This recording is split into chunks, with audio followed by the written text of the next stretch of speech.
Você é aquela pessoa que tenta controlar tudo e todos ao seu redor? Bom, eu me identifico com esta frase e foi essa motivação para eu vir fazer um vídeo sobre esse assunto, o tal do controle. E qual que é, já começando explicando o problema do controle. A questão é que nós confundimos o que nós temos controle e o que nós temos influência. E esse é o assunto que eu vou tratar aqui neste vídeo. Entendendo o que significa cada uma dessas coisas. Controle. O que está no meu controle é aquilo que eu consigo fazer pelas minhas próprias mãos. Aquilo que eu não dependo da outra pessoa ou de uma outra situação para colocar em prática. Eu, pelas minhas próprias mãos, vou lá e consigo fazer. Isso está sob o meu controle. Agora, influência. Influência, por outro lado, é aquilo que eu tenho uma ação indireta. Eu atuo para influenciar uma determinada pessoa ou uma determinada situação de forma a gerar uma modificação. Fazendo essa distinção entre controle e influência, você já percebe que aqui, controle, eu vou lá e faço, influência, eu atuo, mas a modificação, aquele resultado não depende de mim. Eu estou fazendo uma ação que não é o resultado em si, eu estou fazendo uma ação para que um terceiro chegue no resultado que eu quero. E aí começam os problemas. Eu ouvi esse conceito de zona de influência e zona de controle pela primeira vez em um vídeo do Wendel Carvalho. Ele trouxe, então, 2 círculos. Primeiro ele desenhou um círculo menor e em volta ele desenhou um círculo maior. Este círculo menor, como você já pode estar prestando atenção, é onde está o controle, é aquilo que nós temos controle. E o círculo maior é aquele que nós temos influência. Depois eu fui estudar mais sobre esse assunto, porque é algo muito presente na minha vida, e eu verifiquei que quem trouxe esse conceito de zona de controle, zona de influência, foi o Stephen Covey, que é um autor bastante renomado, inclusive é o autor daquele best-seller, Os 7 Hábitos das Pessoas Altamente Eficazes. E foi esse autor que trouxe para nós os conceitos de zona de controle e zona de influência. E falando de livros, eu tive novamente contato com esse conceito do controle e da influência por meio de um outro livro que é O Jeito Harvard de Ser Feliz. Num dos capítulos desse livro, ele destina especialmente a falar sobre o tal do Círculo do Zorro. É o nome que ele traz, diferente ali do Stephen Covey, para tratar de controle e influência. O que é o Círculo do Zorro?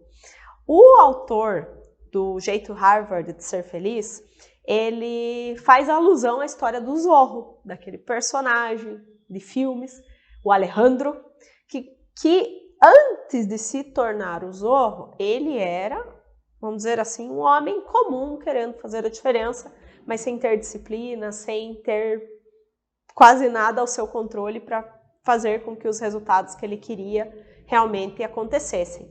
Então, ele teve um mestre que começou a treiná-lo nas artes marciais. E esse mestre desenhou um círculo no chão e falou assim: você vai treinar dentro deste círculo.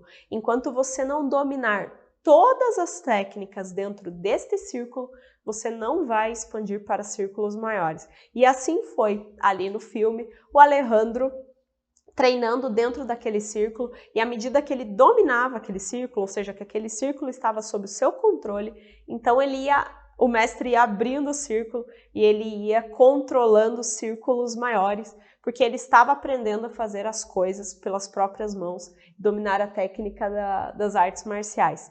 Agora, trazendo isso para a nossa vida, então, né, o que eu tenho que entender? Não necessariamente eu quero me tornar o Zorro, mas para eu ter prosperidade, para eu ter sucesso e para eu ter uma melhor convivência com as pessoas, o que é, assim, penso para mim, né, o fator principal é entender que não adianta a gente querer controlar aquilo que nós temos apenas influência. É uma perda de energia, de tempo e é um desgaste, tanto para nós quanto para as pessoas que convivem com esse comportamento. Trazendo para exemplos do nosso dia a dia, alguns mais corriqueiros do que outros. Vou começar por um bem corriqueiro.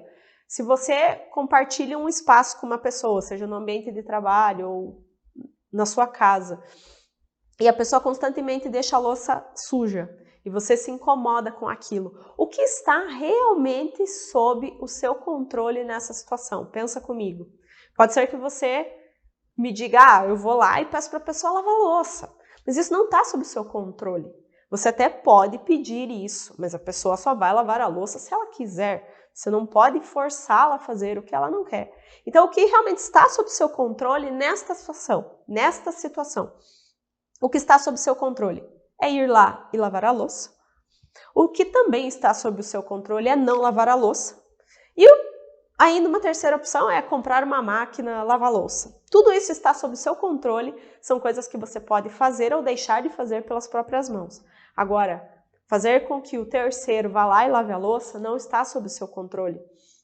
Ou ainda, no ambiente de trabalho, se você é empresário, empresária, dona de empresa, e você tem um colaborador que constantemente se atrasa e esses atrasos geram prejuízos e estão trazendo impactos negativos para a equipe. Você já fez orientação e as coisas não resolveram. O que está sob o seu controle? Sob o seu controle nessa situação. Não está sob o seu controle forçá-lo a chegar no horário, ameaçar, enfim. Isso não vai trazer um resultado favorável. O que está sob o seu controle? Ter um ponto eletrônico e fazer o desconto do salário, fornecer uma advertência, uma suspensão, ou ainda demitir a pessoa se você acredita que aquela conduta está sendo muito gravosa. Isso está sob seu controle. Agora, forçar a pessoa a chegar no horário não está sob seu controle. Um outro ponto que eu vejo que é realmente onde as pessoas mais erram, relacionamentos amorosos, Nós achamos que nós podemos mudar as outras pessoas, que nós temos controle para mudar as outras pessoas. Não, nós não temos. Nós podemos influenciar comportamentos, melhores atitudes, mas nós não temos o controle de mudar ninguém. A pessoa só muda se ela quiser. Se eu viver com uma expectativa de que o outro vai mudar, eu estarei frustrada, que isso não está sob o meu controle. Então, trazendo para o nosso dia a dia, para a nossa vida, e você pode perceber o quanto isso se aplica para várias áreas da nossa vida, o querer influenciar o que está sob o nosso... querer controlar o que não está sob o nosso controle é sinônimo de frustração, de sofrimento, de mágoas, de desentendimentos. Não adianta. Nosso foco tem que vir para aquilo que nós podemos efetivamente controlar. Diferenciar controle de influência, como eu trouxe para vocês sendo bem honesta, porque eu ando às voltas com o controle e eu tenho que me trabalhar e me policiar para não deixar que esse tipo de conduta assuma o comando no meu dia a dia. E cada vez mais, quanto mais eu comecei a trabalhar, a inteligência emocional ficou muito melhor para eu conseguir melhorar nesse aspecto de não querer controlar aquilo que eu posso apenas influenciar e fazer essa diferenciação do que realmente está sob o meu controle e o que está na minha influência teve um impacto muito grande para mim, sabe? Então eu só posso me incomodar para fazer sobre aquilo que está sob o meu controle. Não adianta eu querer me incomodar para aquilo que eu posso apenas influenciar, né?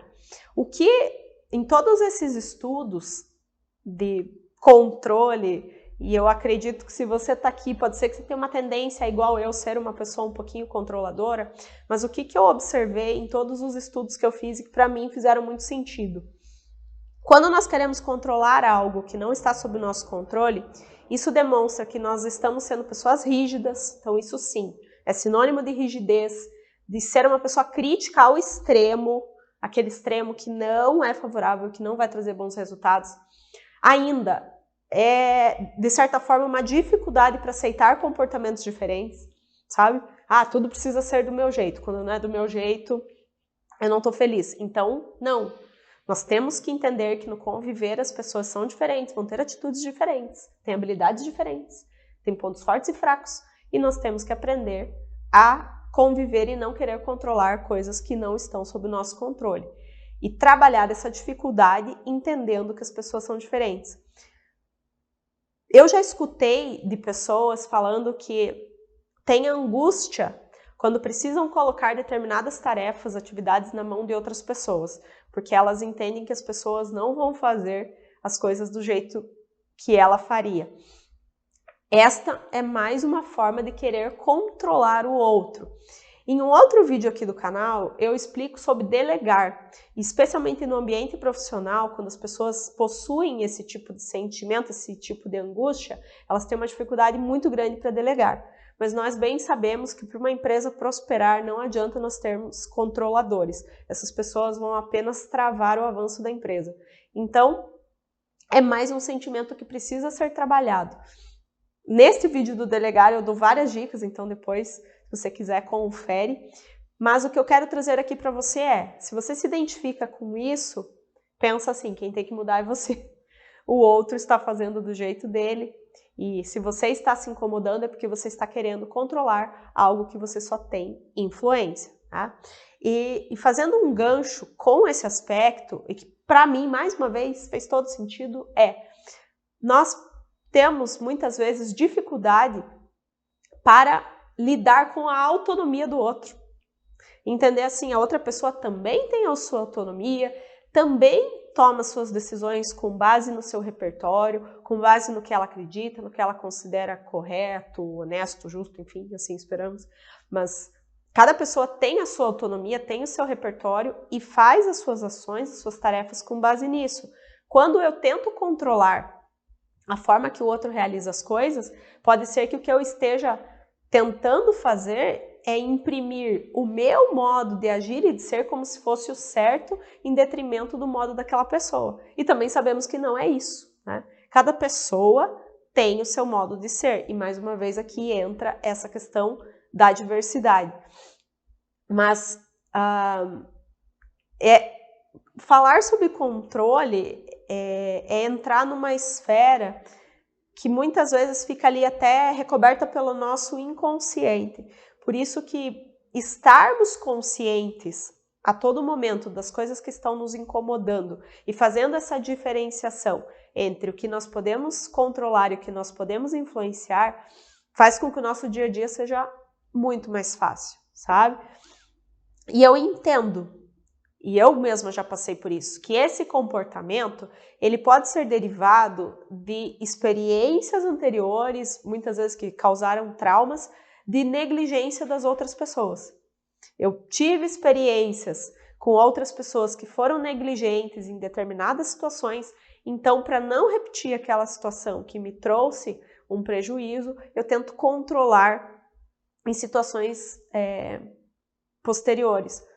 Mas o que eu tenho para te dizer e que eu aprendi a duras penas? Não adianta nada. Por mais que eu já tenha passado por situações nas quais pessoas foram negligentes e isso teve resultado negativo, ainda assim não vai mudar o fato de que eu não controlo o outro. Não muda.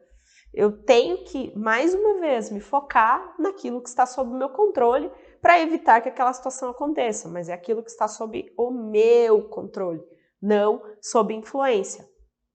E sendo repetitiva, vou usar a frase que eu sempre trago, né? Quando eu falo as coisas, eu estou olhando para o meu próprio umbigo.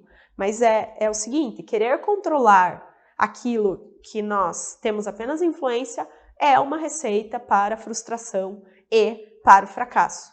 Para ficar magoado, para ficar irritado, chateado, e não vai levar a lugar nenhum, não vai levar a um resultado favorável, não vai alterar o curso da situação. O que realmente nós temos que fazer, né? Qual que é, depois de tudo isso, de entender que eu não posso controlar aquilo, que eu tenho apenas influência, o que eu tenho que fazer? Para trazer uma resposta, eu vou usar de uma frase do Rubem Alves, que me impactou bastante e fez todo sentido. Ele disse o seguinte: É necessário aprender a arte de abrir mão, a fim de nos dedicarmos àquilo que é essencial. Frase maravilhosa, né? Qual é, para mim, a essência dessa frase? Se dedique ao que está sob o seu controle, o resto é resto. Faça o seu papel. E entendo, né, um outro ponto que também fez a diferença para que eu conseguisse trabalhar cada vez mais essa questão do controle é: o nosso tempo ele é precioso, ele é escasso. Nosso momento presente, de preferência, a gente tem que estar concentrado em vivê-lo da melhor forma, ver com bons sentimentos, de uma forma favorável. Então, no que eu vou escolher concentrar a minha energia no momento presente? Eu vou escolher concentrar naquilo que está sob as minhas próprias mãos e que eu sei que eu posso gerar resultados, ou eu vou tentar influenciar algo que é totalmente incerto e que eu sei que eu posso me frustrar? Quando a gente realmente responde essa pergunta, a resposta é uma só. Se concentre naquilo que está sob as suas próprias mãos, aquilo que você tem controle. Eu antes era uma pessoa que eu tentava forçar muito as situações, sabe? Tentava forçar ajudar o outro, forçar as outras pessoas a fazerem coisas que eu considerava corretas. Não vou dizer que nunca funcionou, sabe? Às vezes funcionava e eu, de certa forma, tinha uma satisfação com aquilo. Mas na maior parte das vezes, não deu certo. Eu fiquei frustrada, muitas vezes a pessoa do lado de lá também não recebe bem, fica frustrada, e isso não faz bem para o conviver. Por isso que o recado final desse vídeo, e falo para você assim, de todo o meu coração, é: não tente mudar o outro, mude a si mesmo. Regra básica: nós não vamos mudar as outras pessoas, nós só podemos mudar a nós mesmos. Cada vez que você perceber que você está tentando influenciar, aliás, que você está tentando controlar algo que você apenas tem influência, olhe para dentro. Identifique seus gatilhos, perceba por que você está atuando com aquele comportamento e foque sua energia no que está nas suas próprias mãos, ok?